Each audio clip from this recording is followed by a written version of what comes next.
Train आइरहेछ पारी। यो सामान बोक्ने ट्रेन जस्तो लाग्यो। कन्टेनर छ।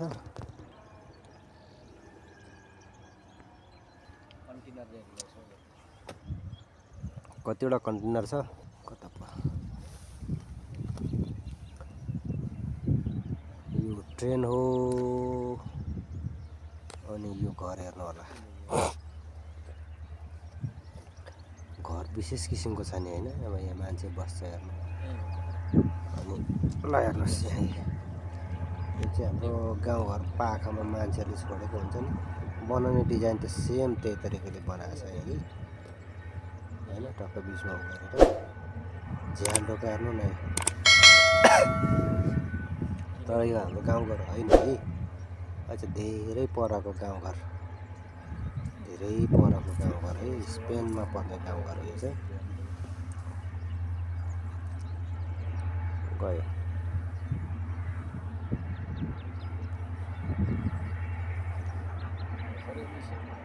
यहीँभित्र सबै चिज छ गाइज। ट्रेनको बाटो छ, गाडीहरू चाहिँ यहाँ फिलिली कुदिरहेको छ। यो पनि सानो घर छ, चटक्कको घर छ। अनि ठ्याक्करकै एउटा सानो पोखरी छ बनाएको।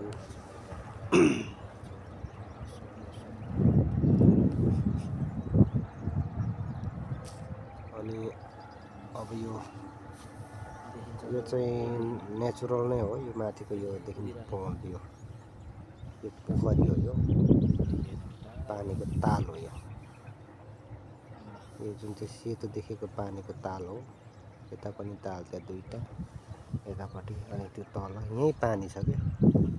यस्तो तरिकाले यहीँ पानी छ।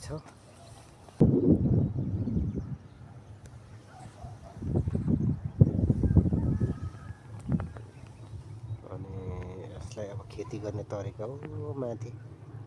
अब त्यो धान या गहुँको के हो त्यो खेती चाहिँ पानी चाहिँ यसरी छर्किरहेछ। पाइपबाट अटोमेटिक लगाइदिँदो रहेछ। पानी फिर्के लगाएको हो यो चाहिँ जस्तो लाग्यो। फिर्केले फिरिरिरी बनाइरहेछ। एकदम राम्रो रहेछ है यहाँ चाहिँ। यहीँ माथि यति राम्रो बजार छ। अनि यो बजार पनि एकदम पुरानो टाइपको बजार चाहिँ छ है। भित्र सानो सानो एउटा मात्र गाडी हट्ने बाटोहरू छ। पुरानो डिजाइनको घरहरू छ यहाँ। मान्छेहरू कोही देखिँदैन। मान्छेहरू यहाँको मान्छेहरू देखिँदैन। गाडीमा हिँड्छ सट्ट कता गएको के हो हैन। यहीँनिर अचम्म छ ल हेर्नुस्। यसरी सानो सानो घर छ। यो घरमा मान्छे बस्छ। त्यस पछाडि त्यो बारीको कान्ला हेर्नु। बारीको कान्ला चाहिँ ठ्याक्कै हाम्रै जस्तो छ हैन। अनि त्यो सानो सानोमा आलुहरू रोपेको छ। त्यो तलतिर केहरू हो है। अनि यो अनि त्यस्तो थुम्कामा चाहिँ यस्तो ठाउँहरू भेट्यो भने यिनीहरूले बनाउँदो रहेछ क्या यसरी।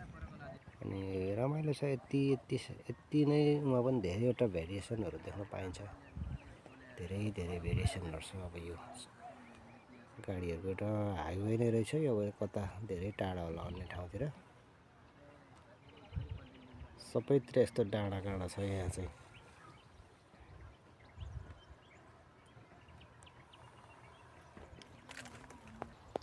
त्यहाँ त रक्सी पार्दैछ। भर्खर आइएको छ। रक्सी पार्दैछ। धुवा पुरै आइरहेको छ त्यहाँ। एक दिन दुई दिन भयो। आजसँग 2 दिन। यो बनाउने तरिका चाहिँ नेपालबाट आएर सिकेको रहेछ क्या। ओलीले सिक्यो। यो ठ्याक्कै यो भत्केको पनि त्यस्तै बनाएको पनि त्यस्तै छ। अनि भत्काउने पनि त्यस्तै छ क्या। यो चाहिँ नेपालैबाट आएर सिके हो।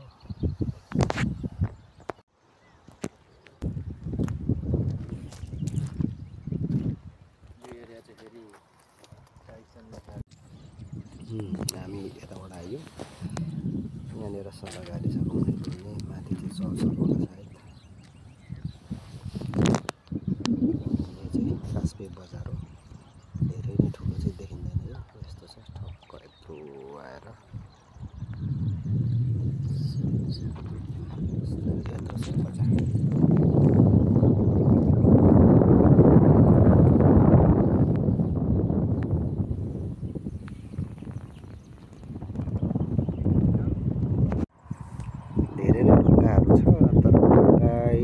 भए पनि उनीहरूले बारीको कान्लाहरू बनाएको छ क्या यो।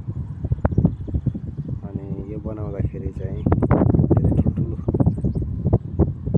त्यो रुखको हाँगाहरू राखिरहेछ क्या। अनि त्यसमाथि चाहिँ इँटाहरू। यो त एकदमै पुगेन नि बुद्धि त। पानी त चुहिहाल्छ नि यो गाइज। कस्तो खालको स्पेनिस आइडिया। बार्सिलोना जाने। बार्सिलोना यतै जानु पर्यो। तीनटा मात्रै बक्स रहेछ भनेपछि त ठुलो बजार त यता त्यहाँ चाहिँ जानु पायो हुने रहेछ। गाउँमै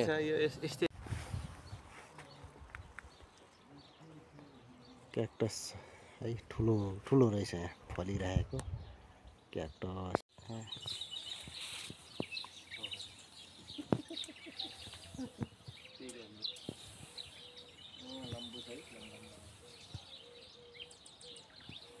कोही चरा भँगेर जति चाहिँ भिड गर्न आएछ। के हो यो खाने?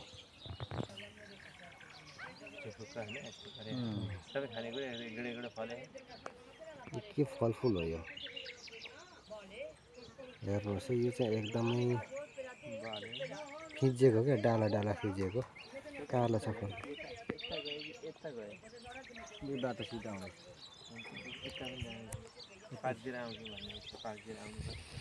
यो चाहिँ के को हो क्या यो खेतीको?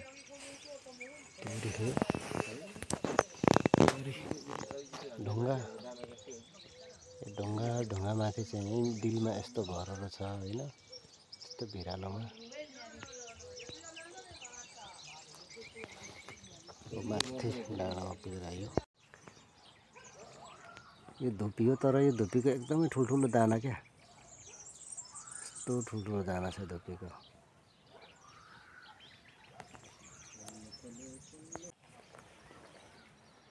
यहाँ त नेपालकै स्टाइलको घर थिएछ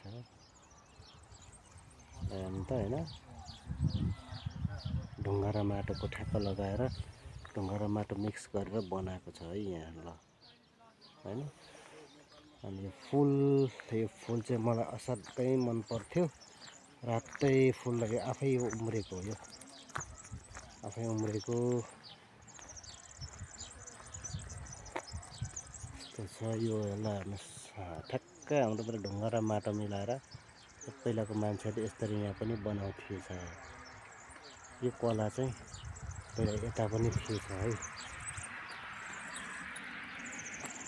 यस्तो छ यो माथि यताबाट बाटो एकदम भिरालो छ, तर पनि यस्तो बनाइदिएको छ यहाँ हिँड्नलाई।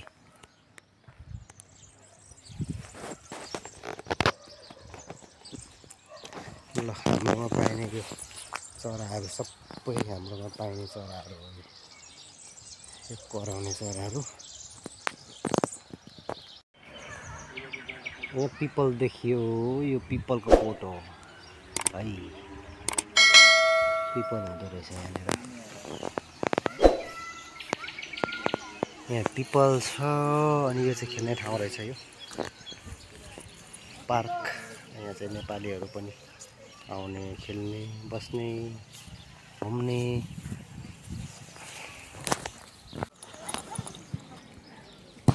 ल मजाले खानु है, पानी खाने ठाउँ है यो चाहिँ।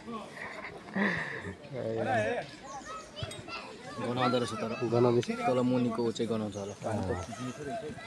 यो पानी चाहिँ खाँदैछु म पनि। ल आरू हो यो चाहिँ, आरू फलिरहेको छ यहाँ त ठ्याक्कै हाम्रै बारीको। हेर्नुहोस्, हाम्रो नेपालकै आरू यहाँ छ है।